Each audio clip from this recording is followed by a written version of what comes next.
power struggles, burning out, growing your leadership, and wondering when it's time to quit your job? You have questions, and today I have answers. It's Q&A time. Hey, my dear, I am leadership development coach Kathy Archer and author of best-selling book, Mastering Confidence. What I know is many of us at many points in our career hit that point where we feel in over our heads and we're wondering if we have what it takes to lead. In my book, I'll get this right today. In my book, in my courses, and in my coaching, I give you both the inner and outer tools to restore your lost confidence so you can move from surviving to thriving in both your leadership and life. I feel like I just need to hit the pause button and reset and start over.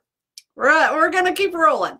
We're doing Q&A today, and so I've had a number of questions post me in my Confident Women Leaders group from my students and stuff, and so I'm going to take a moment today to answer them. Before I do that, I'm going to pop on over and share this into my Confident Women Leaders group. Let me try and find it.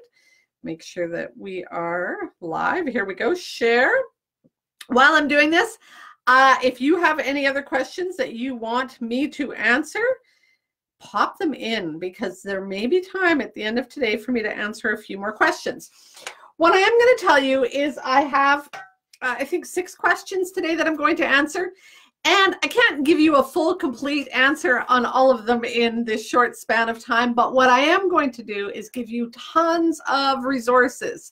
And so in the link up in the notes, I've got the link to the guide sheet page. I'm going to tell you which guide sheets are going to help you get through this. And here's the thing.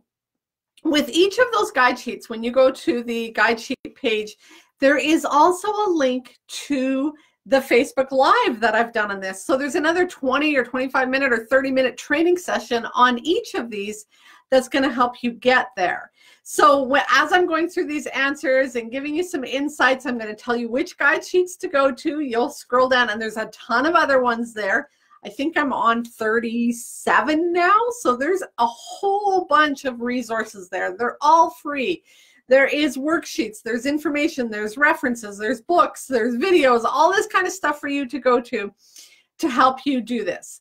So as we go through, make sure that you kind of make note of the number of I'll give you the guide sheet number that you're looking for, so that after we're done, you can go grab that guide sheet and start working on it.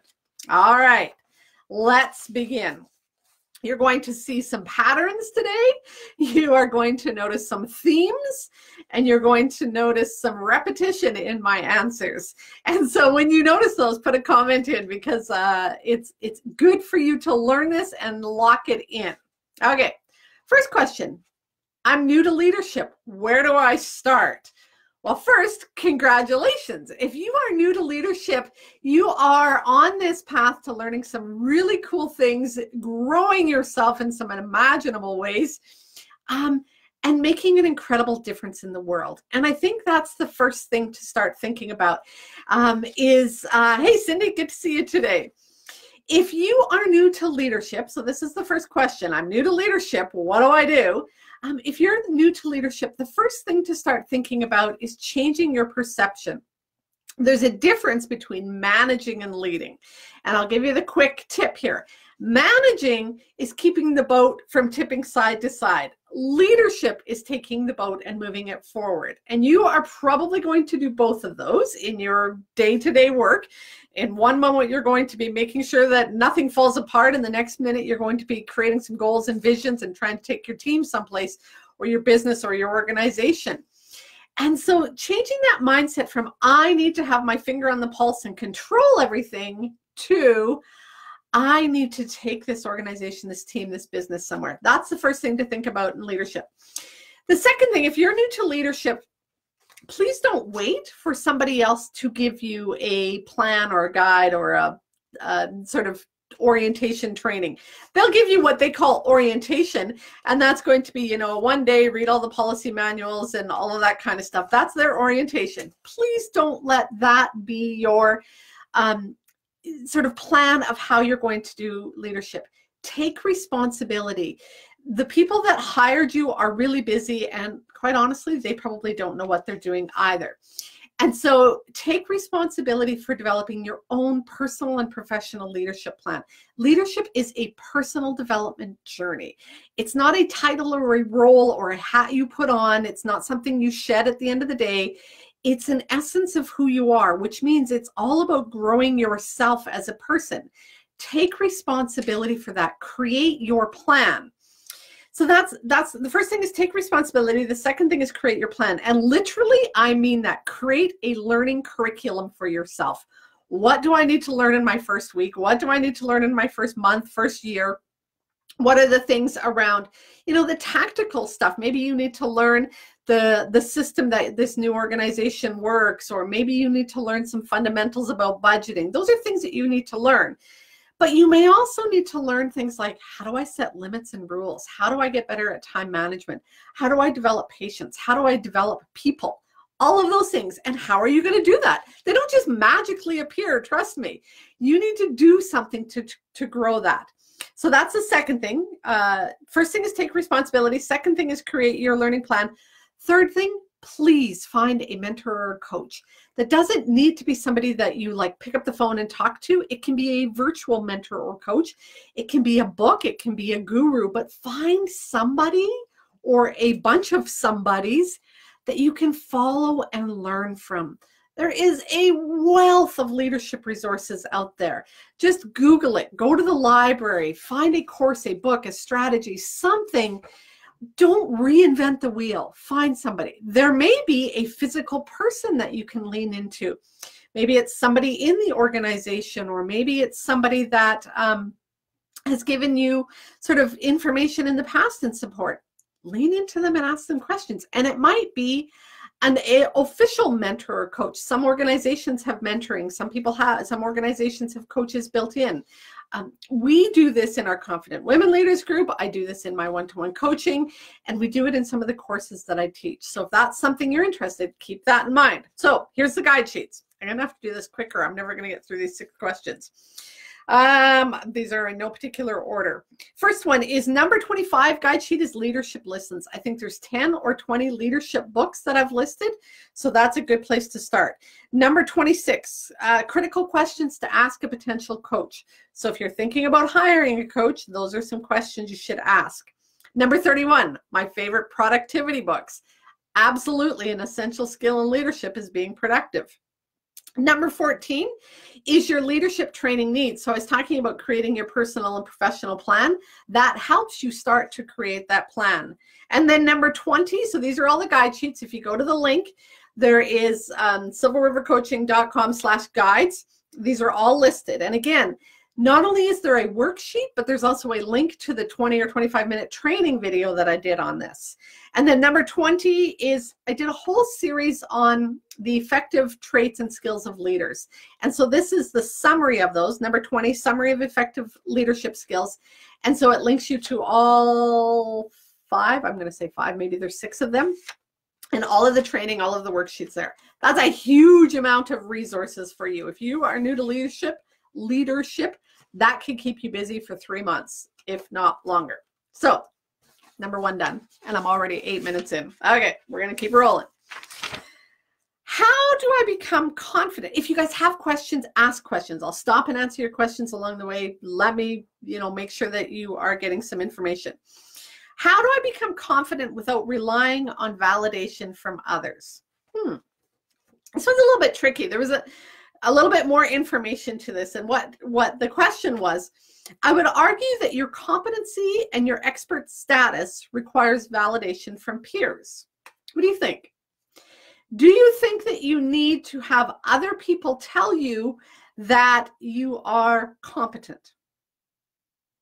What do you think? Put a note in the chat box. Let me know what you think.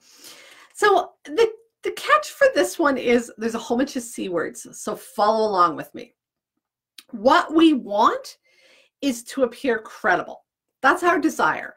We want others to think we are good at what we do, that we're capable, that we can do the job. Here's the definition of credibility: the quality of being trusted and believed in. So if I am credible, it means that others see me as credible. It's not something that I can just decide I'm credible or suddenly be credible. It takes time to develop that level of credibility. If you think about a business in your community that you know is credible, you know that they're trustworthy, you believe in them, they've been around for a while, they've followed through, you know they're going to do what they say, you know that their products are worthy, that's credibility, but that takes time. True. So remember, the question was, I would argue that your competency and expert status requires validation from your peers. You're right. There's a level that if you're going to be credible and seen as competent from your peers, that it's their perception. But where does that start? That's the key for this question. It starts, here's the C's. So you want to be credible. It starts with being competent first, then having the courage, and then exuding confidence. So competence is knowledge, it's skills, experience, and it requires that level of training. And here's where the courage comes in.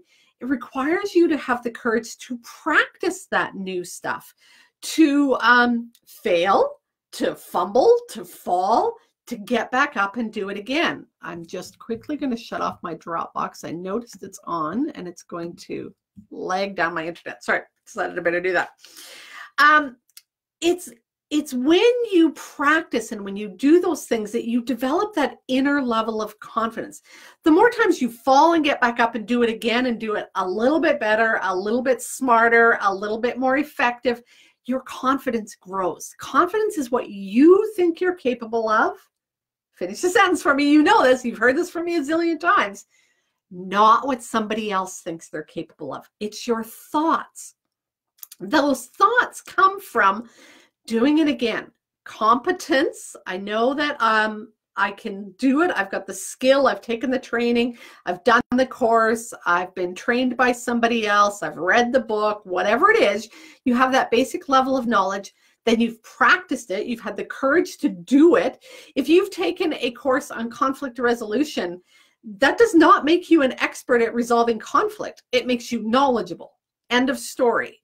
It's not till you practice that with somebody else with that level of courage to fall, to be vulnerable, to do it, that you're going to develop that level of confidence. And then what's the next step?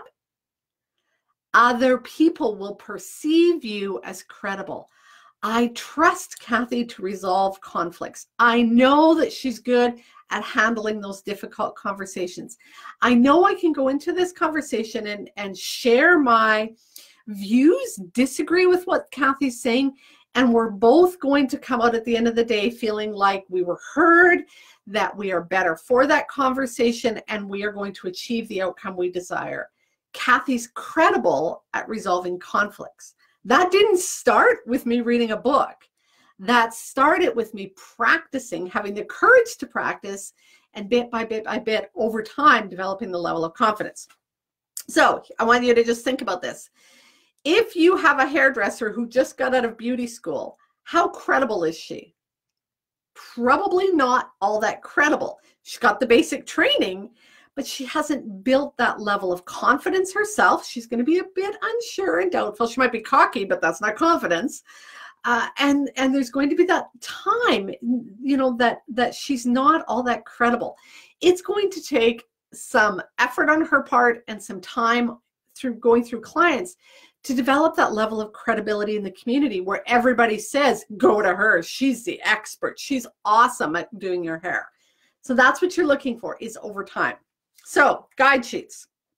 There's a whole series at the very beginning of the guide sheets. The first 3 guide sheets that I did, 1, 2, and 3, were all on this: courage, competence, and confidence. And so it helps you create your courage plan, your confidence plan, and your competence plan. So those are 3 that you want to look at. The other thing is, I've just released a real quick mini course on building confidence, and it's called Shaking Your Leadership Blues. I put the link up in the notes. If you follow along with it, it's basically 3 days, 3 work videos, 3 training sessions where you quickly build confidence. So that might be something else you're interested in. Any questions, whether you're watching now or on the replay, please pop them in and I will gladly answer them. So that was number 2.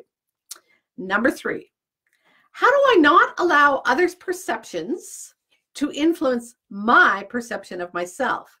So this is kind of similar to the last one where we were talking about confidence is what you think you're capable of, not what somebody else thinks you're capable of. And to develop that demeanor, that level of confidence where you are trying to come up with the right word, but where you don't really care what other people think in terms of, it's not that you don't care, but in terms of what you feel. You know inside of you whether you can do it, how good you are, what skill level of you are, and you're not waiting for somebody else to give you permission, to give you accolades, to tell you you're good at it. That's what I mean when I say you don't care what other people think. It's not that you don't care, it's not that you don't need their assurance to feel good. And so how do you do that? You do that by continually reflecting and putting things into perspective. It's the whole inner guidance cycle that I've been talking about. You have to do this inner work. If you're going to detach yourself from what other people think and stop letting your life be ruled by what other people think, you have to separate from their perceptions, their ideas, their opinions, their thoughts. And to do that, you have to do this inner work. You really have to come inside and shift your perspective. Let me give you an example. I was talking to a consultant this week, and this consultant had done some work with an organization, and things kind of went south with this organization. Something happened, something kind of blew up.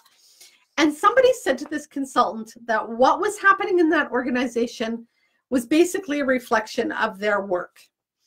And so this consultant and I were talking, and she was feeling like horrible, like, oh my God, I'm not good at what I do. I haven't done my job right. I haven't changed things in that organization.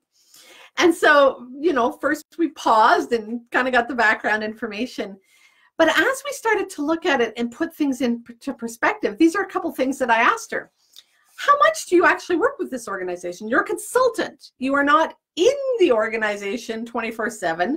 You consult to the organization. Well, in reflection, we realized that she consults a couple hours a month.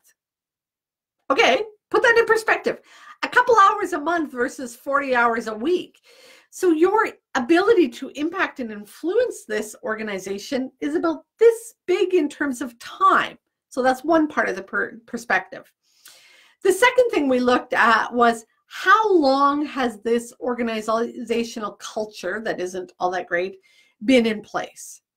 Years and years and years. And so you think that a couple hours a month is going to just dramatically change the organizational culture just like that? Perhaps not. So it was just putting things into perspective for her that she started to go, okay, wait a minute. This comment that somebody made isn't really real, true, doesn't take into consideration the full perspective. And so that's what I want you to do when you're worried about what other people are thinking about you and taking their perspective and hanging on to it like, oh my God, I'm horrible. Just stop, do the whole inner guidance cycle, pause, ponder, what's really going on here?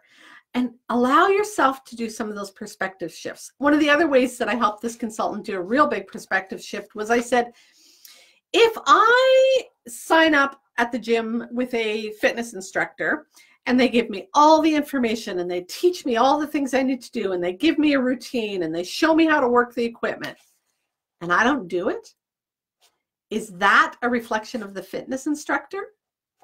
It is to a point in that how good did they teach me? How good are they at motivating? But at the end of the day, that's on me. If I'm not going to follow through with what I've learned, that's on me. And so that's where we have to look at this, is changing our perception. So the guide sheet that I'm going to point you to for this one is, can you guess? It's all about the inner guidance cycle. Number 33 is the summary of the inner guidance cycle. And then it goes on 34, 35, 36, 37 is all the pause, ponder, pivot, proceed. So if you need to do some of this reflective work, make sure that you go grab those guide sheets. Got any questions for me while I'm having a drink? pop them in. I'm at 20 minutes and I don't know how many more questions I have to go, but I'm going to try and go quick. What do you do when you feel a power struggle with you and the employee? And the employee may be right, but you're feeling like you're going to be wrong if you give in to the employee. So let me say that again. You're feeling like you're in a power struggle with the employee. What do you do when they're actually probably right, but you've gotten to this place where it's like, if I give in to them, I'm going to look like I'm wrong, or I'm going to feel like I've lost a level of control. Okay, so I want to back up to the beginning of the conversation we had about leadership. Leadership is about taking an organization, a group of people, a team, a vision someplace. Your job as a leader is to see that outer vision and get there. Your job as a leader is not to control people. Do you see the difference already? We fall back into our parenting mode when we're doing this. I have to have everything under control, and I have to know what's going on and where they are and what they're doing and who they're with and all of that kind of stuff. And when we do that, we get into this real battle with our kids, especially as they get older.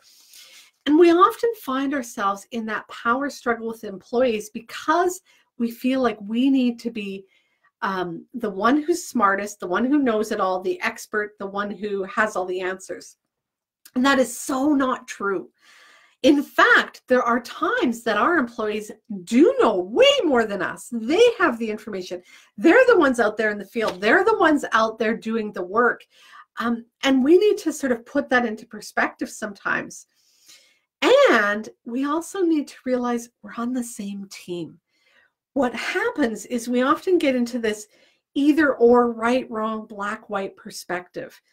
And when you start to feel that tug and pull with somebody, that's that time to pull in the inner guidance cycle, pause, ponder, pivot, proceed, and go, wait a minute, what's going on with me and this employee? I'm feeling like we're in this power struggle, feeling like we are tugging and pulling at each other. Okay, where do I want to be? I want to be moving towards our goal. How do I get there? How do I get there is by releasing that power struggle and stopping and going, what's the ultimate goal, and doing that shift. And so there's a guide sheet that I want to point you to, and it's number 9, and it's about taking back your power. And it's really interesting that I'm pointing you to this one because it's not about the power struggle. It's about that inner sense of confidence and that inner sense of, I don't need to be right to be in control of myself, and to stop playing victim. That's what we often do when we get like this is, if I'm not in control, they're in control. There's no sense, we don't need to be in control. We just need to be moving forward. So that's the one I'm going to point you to. Okay, questions? Feel free to ask them. I'll answer them. How do I separate my personal and professional life? First thing I want to tell you is please don't. Please stop trying to separate your personal and professional life. There is no such thing as work-life balance. There is no such thing as either or. And again, when we get into this black and white thinking, that's when we struggle with I'm wrong and they're right. I'm not spending enough time on my family, at home, on my health. I should be spending more time here. It's the absolutes that get us into trouble. Must, should, have to, can't. And when we can take that away and just see us as this is who I am, there is no division between work and life, me and my leadership role, my work and my family. There just is. And instead of seeing it as either or, black, white, seeing it as transitions, patterns, rhythms, and seeing when you shift or move or flow from I'm at home to I'm at work. And maybe there are times when you're at home that you're still thinking about work, dealing with work, and same is true at work. There's times at work when you're like, oh man, I got to talk to my spouse about that, or I got to pick up groceries on the way home, or I got to phone and make a dentist appointment. Or maybe you've brought something from home that's still lingering, and you have to kind of step back and go, okay, I can't even focus on my work until I deal with this. And so letting that be okay. Not thinking, I gotta stop thinking about that because I'm at work, or I can't think about work when I'm at home. Noticing when it comes in and then making it a choice. And here's that key part of this. It's not an either or, and it's not a must or a should. It's like, am I choosing to think about that at this moment, or am I choosing to deal with that? And when it comes into your space, instead of saying, I can't deal with that, I shouldn't touch that thought right now, I shouldn't be, reaching out to my kid right now, my husband, whatever.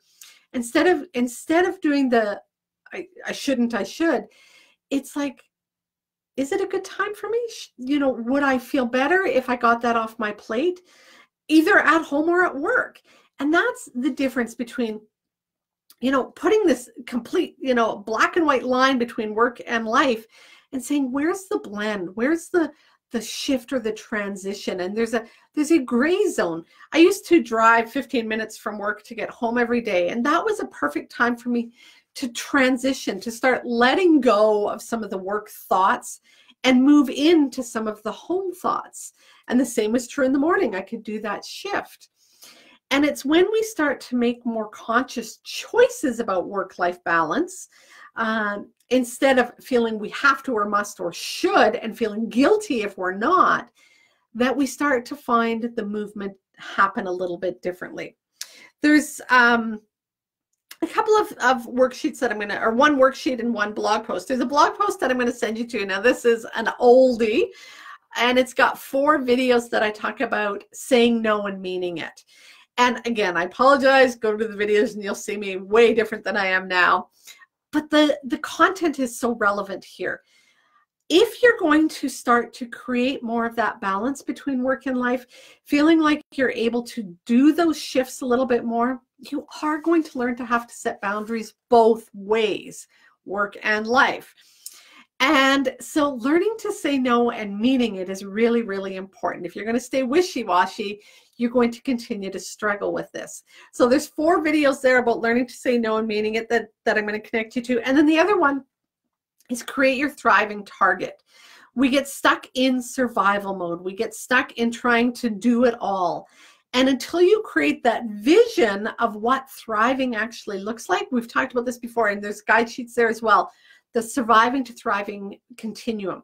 We are in survival mode in a toxic environment. We're falling apart. We're unhealthy. We're barely hanging on to, we're tolerating, just getting through our days, to thriving and loving our work and enjoying our work. You have to create that thriving target.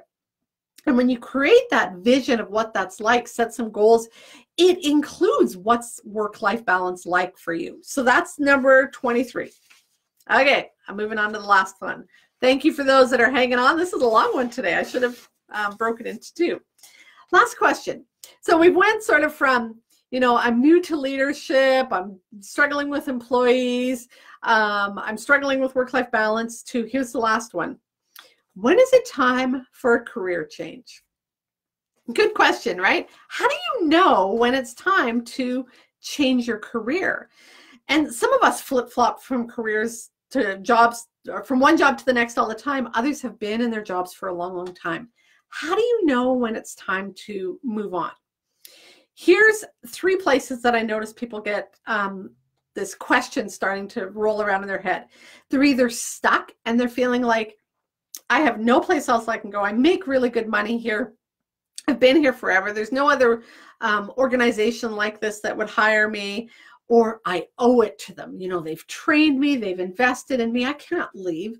And you feel stuck, or you feel bored. You know what? You just go to work every day, nothing new. You're just doing the same old thing and you're kind of bored. Or the third place where people start to wonder if it's time for a career change is they're feeling in that survival mode. They're unhealthy. They are just not happy at work. They dread going to work every day. And maybe they're even in a toxic work environment. So when you're in either of those 3 places, here's some questions you can ask yourself. First, does this organization's vision, values, and ethics line up with mine? So is this a place that you want to kind of feel connected to? If you're finding that you're in an organization where you are being forced to make unethical decisions, where you're feeling like it's not, the mission that they're on, the work that they're doing really doesn't align with who you are or what you want to do in life, it might be time to find a different organization. Second question, is this position or organization a good fit in line with my career goals? So not your job goals, but your career goals. And I think often we miss this because we forget that where I am today is not necessarily where I want to be 10 years from now. And so this comes back to creating that plan. You need to know where you want to move to and how you want to grow and how you want to advance yourself. And there might be a point in time where this job is the right fit for that, and then suddenly you grow out of it. But if you can't sort of rise yourself up in a helicopter and go, okay, where am I going to be in 10 years and where does this job fit with that? That might be what you need to do to help you decide. And then third question is, have you taken responsibility for your happiness and fulfillment at work? Responsible. Stop being victim. Start saying, okay, I'm not happy with the way things are going. I keep waiting for things to change, but what have I done to change things? That's that taking responsibility. And if you haven't taken responsibility yet, you're probably going to jump to another job, and before long you're going to find it's the same as this one. And it's just like, people who get into these same kind of relationships again and again. If you don't change yourself, another organization isn't going to be any different. You have to do that inner work. So guide sheets. Oh, first, so what you need to do if you're thinking it might be time for a career change is create that plan again. You got to get unstuck, find fulfillment, move on or up or re-engage, right? You might need to apply on the next level job. You might need to find a different job, or you might need to re-engage in the job you're in. But if you don't step back, take a bigger look at what's going on, take responsibility for what you've got or what's happening, you're not going to know if it's time to move on, move up, or re-engage. So guide sheets. I got a bunch of them here in no particular order. Number 10, responsible. I mean, you guys hear me talk about this all the time. You need to be responsible for your work. You need to be responsible for your life. You need to be responsible for the impact you're having. And if you continue to play victim, you're going to continue to feel like you're a martyr. You're going to continue to feel bitter, and you're not going to get anywhere. Responsible, number 10. Number 29 is the wheel of life. Sometimes it's important to just, again, put things into perspective. The wheel of life is a quick exercise that I do with most of my clients, and it takes into account all the different aspects of your life: career, health, finances, relationships, and it kind of gives you a snapshot of where you're at and pinpoints you to maybe the segment of your life that would have the most impact on the others as a starting place. So that's a good one. Number 21 is learning to love leadership. So if you've lost that passion for work, you've kind of disconnected and you need to do that reconnection, that might be a good one.